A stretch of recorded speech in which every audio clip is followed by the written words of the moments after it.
మీరు చెప్తున్న దాని ప్రకారం ఆంధ్రప్రదేశ్లో కూటమి సర్కార్ అంత ప్రజా వ్యతిరేక విధానాలను అమరావతి నిర్మాణం నుంచి మీరు ఇటీవల రైజ్ చేసి చాలా పెద్ద ఇష్యూ చేసినటువంటి 22A ల్యాండ్స్ వరకు అదే స్థాయిలో ఉంటే వైసీపీని కాస్త పక్కన పెడితే మిగతా ప్రతిపక్షాలు కాంగ్రెస్, సిపిఐ, సిపిఎం, ఇతర పార్టీలు మొత్తం అంతా కూడా గర్జించాలి కదా.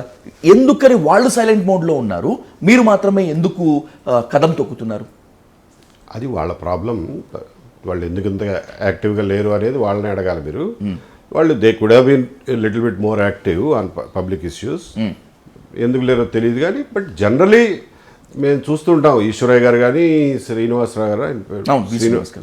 గారు కానీ మాట్లాడుతూనే ఉంటారు. షర్మిల గారు కూడా అప్పుడప్పుడు వచ్చి స్టేట్మెంట్లు ఇస్తూ ఉంటారు. బట్ ప్రజాక్షేత్రంలో పెద్దగా వీటి మీద పోరాటాలు చేసిన దృష్టాంతాలు నాకు కనపడలా. ఇంకొకటి, మీరు ఒక మాట అన్నారు, అమరావతి నుంచి 22A వరకు మీరు పోరాటం చేస్తున్నారు. అమరావతి నిర్మాణం మీద మేము ఎప్పుడు వ్యతిరేకించి పోరాటం చేయాలి. అమరావతి నిర్మాణంలో జరుగుతున్నటువంటి లోపాల పని అయితే మీరు గొంతెత్తున్నారు కదా. అమరావతి నిర్మాణంలో లోపాల గురించి కూడా మేము ఇంతవరకు గొంతెత్తలా. ఎందుకంటే మాకు సఫిషియంట్ ఎవిడెన్స్ దొరకలేదండి, మేము ఇంకా మెటీరియల్ ఏం కలెక్ట్ చేయలేదు అని చెప్పాం. చాలామంది అడుగుతూ ఉంటారు, అమరావతిలో ఇంత కాంట్రాక్టులు ఇంత అడ్డగోలుగా ఇచ్చారు, మీరు మాట్లాడరేంటి అని. మాకు ఏదైనా ఎవిడెన్స్ దొరికితేనే మాట్లాడతాం, లేకపోతే నోటుకొచ్చినట్టుగా మాట్లాడడానికి మేము అల్లాటప్ప రాజకీయాలు కావు, మాకు సీరియస్ రాజకీయాలు. దానికి బేసిస్ లేకుండా ఏ విషయం గురించి మాట్లాడడం. అలాగే 2వ విడత 3వ విడత భూ సమీకరణ గురించి, కొత్తగా అమరావతిలో కడతామని చెబుతున్నటువంటి ఎయిర్పోర్ట్ గురించి మేము అన్ని వివరాలు తెలుసుకున్న తర్వాత ఒక 6 నెలలు గమనించిన తర్వాత మాత్రమే దాన్ని ఓపెన్గా వ్యతిరేకించాం. సో దానికి ఇవాళకి కట్టుబడి ఉన్నాం. కానీ అమరావతి నిర్మాణంలో ఎటువంటి అడ్డంకులు లేకుండా ముందుకు సాగాలనేది మా ఉద్దేశం. దానికోసం కావాలని చెప్పి ఏదో ఒకటి మాట్లాడాలి కాబట్టి ఎత్తి పొడవడం మా ఉద్దేశం కాదు. శ్రీకాకుళంతో పాటు మరికొన్ని జిల్లా కేంద్రంగా మీరు తీసుకున్నటువంటి ఇష్యూ, మీరు రేజ్ చేసినటువంటి issue the credible issue sir. 22A వివాదంలో బాధితులు ఉన్నమాట వాస్తవమే ముమ్మాటికి. రైట్. కూర్చొని మాట్లాడితే పరిష్కరించుకొని పోయేదానికి ఇలా ప్రభుత్వం మీద దుమ్మెత్తిపోయటం అవసరమా, బురద జల్లటం అవసరమా, కూటమి సర్కారం తీసుకొచ్చి బోన్లో నిలబెట్టడం అవసరమా అనేటువంటి విమర్శను మీరు ఎదుర్కొంటున్నారు. అంటే ఎవరు మీ వెనక ఉన్నారు అనేటువంటిది ద మేజర్ క్వశ్చన్ ఇక్కడ. 2 ప్రశ్నలు కాబట్టి రెండింటికి సెపరేట్గా సమాధానం చెప్తాను. Please sir. దుమ్మెత్తిపోయడం అవసరమా అని అంటున్నారు. 22A సమస్య గురించి గవర్నమెంట్కి తెలీదా? సమస్య ఉన్నట్టు తెలీదా? వాళ్ళకి చుక్కల భూముల సమస్య ఉన్నట్టు తెలీదా? లేకపోతే ఫ్రీ హోల్డ్ ఇష్యూలో దాదాపు 10 లక్షల మందికి అసైన్మెంట్ ల్యాండ్ని తొక్కిపెట్టున్నది వాళ్ళకి తెలీదా? మంత్రివర్గ ఉపసంఘం కూడా వేశారు కదా, 2 సంవత్సరాలు అయిపోయింది. దానికి ఒక ఫైనాలిటీ తేవాలన్న విషయం వాళ్ళకి తెలీదా? 22A సమస్యలు వాళ్ళకి తెలీదా? సరే, తెలీదనే అనుకుందాం. మేము మొట్టమొదటిసారో 2వసారో 3వసారో మీటింగ్ పెట్టి తిరుపతి నుంచి స్టార్ట్ చేసాం.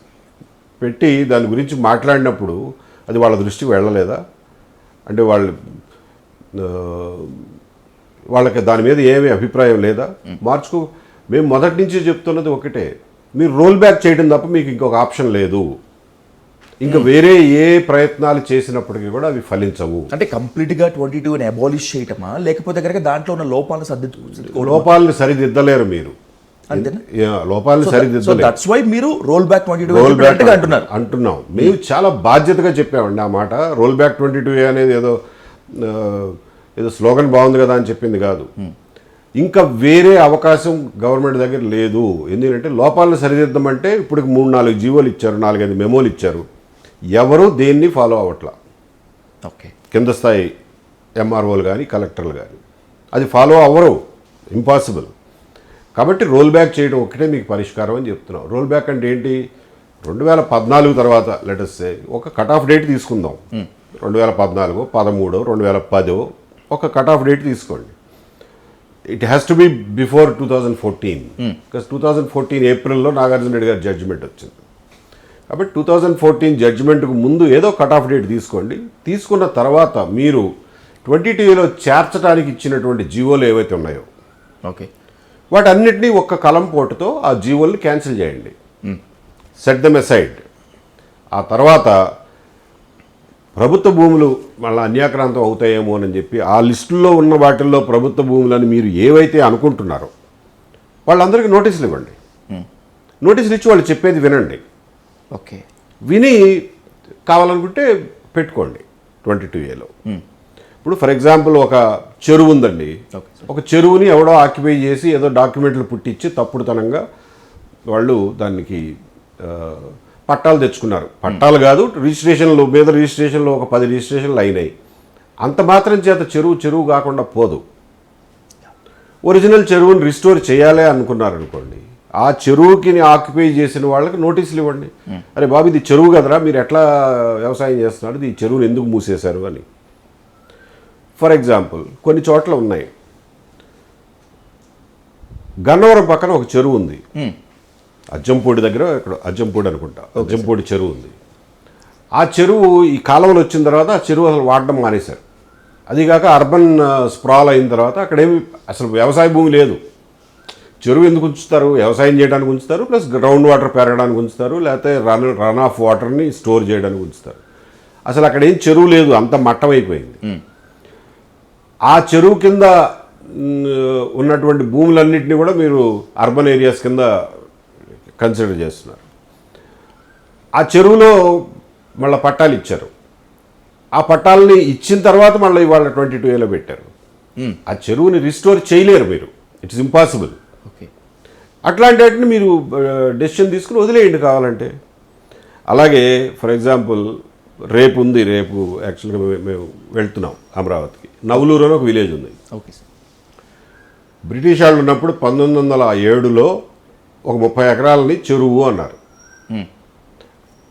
అది తెలిసి రాశారో తెలియక రాశారో, కొన్ని పొరపాట్లు కూడా జరిగి ఉండొచ్చు. కానీ అది ఎప్పుడు చెరువుగా ఉన్నట్టుగా దాఖలాలు లేవు. అక్కడ ఎప్పుడు నీళ్లు నిలబడినట్టుగా, నీళ్లు స్టోర్ చేసినట్టుగా దాఖలాలు లేవు. అది ఫ్లాట్ ల్యాండ్.